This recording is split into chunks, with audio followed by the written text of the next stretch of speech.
Hey guys, good morning. Welcome back to our channel, The Eaton Squad. So on today's video is actually good news. Details coming right up.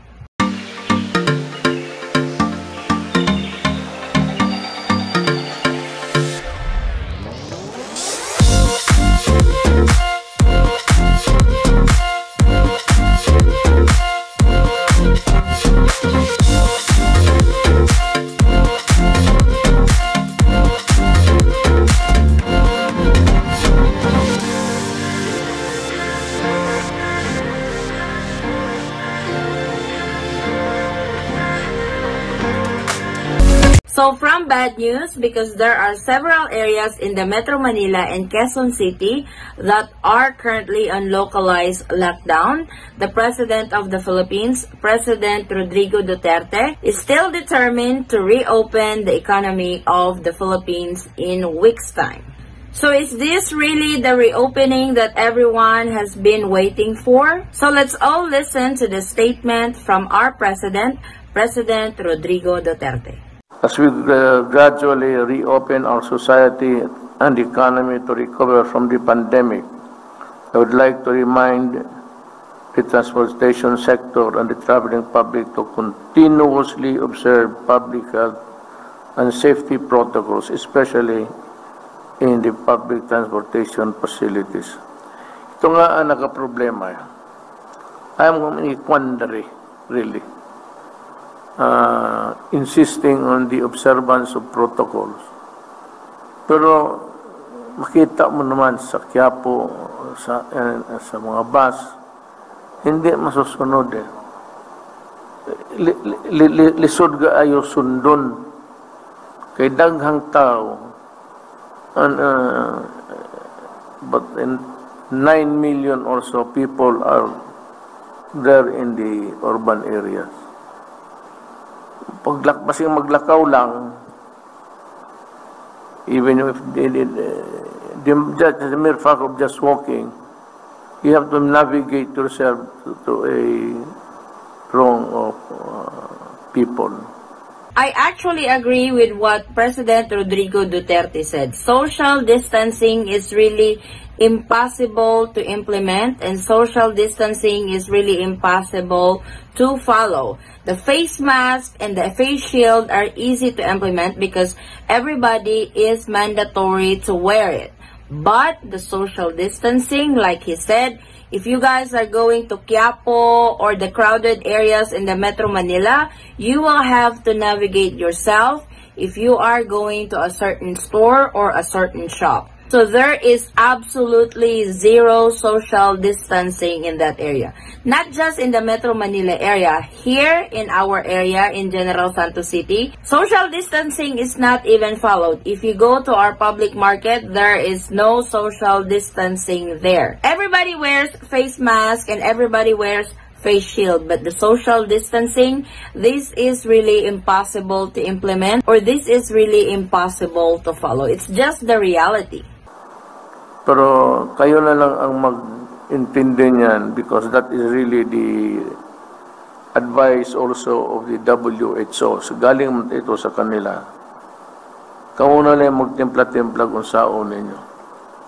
Kaya yung mask, actually, face shield, baski magkatabi kayo, it is sufficient gadget to protect you. Ako, dili ko ng mask kung nagsulti kay sa mga mura kagbuan. It's time is the... So, tinatanggal ko talaga. We have yet to fully implement our national vaccination program.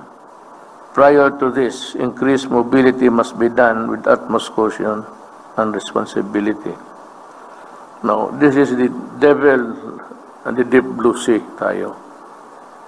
But I have to reopen the economy. I've given a timetable of just weeks. We cannot forever be in the strict protocols because we have to open the economy. People are hungry. People they have to work, to eat, to survive. So, hindi ko malaman kung saan ako pumunta. But I said the economy must be opened in a short while. So there you go. He is really firm and determined to reopen the economy in the Philippines in a short while. We don't know when is this going to be implemented, but I will definitely keep you guys updated when the President of the Philippines reopens the country again for everybody, so we can recover with what we have lost during this pandemic time, especially our economy. Cannot be now. Kaya kung paspasan niyang bakuna, total nang umabot na. Kung makita ko na mag-abot na ng milyon ang na-vaccinated, then probably, especially around the towns and big cities, okay na. But hanggang ngayon, I am, as I said, in a quandary of what to do. It is only when everyone's full cooperation that the nation can effectively contain the spread of COVID-19 and triumph against the pandemic. With these concerted efforts, I am confident that we will emerge a strong nation. Walang ibang sekreto dyan. Swabbing. So that you would know. The problem is, I have to talk to the medical. Kasi hindi ko malaman kung if there is something that is really stupid going around. Kasi yung iba, magpa-swab ka, positive ka. But just to confirm, people go to another swabbing station at magpa-swab, negative. And that is contributing to the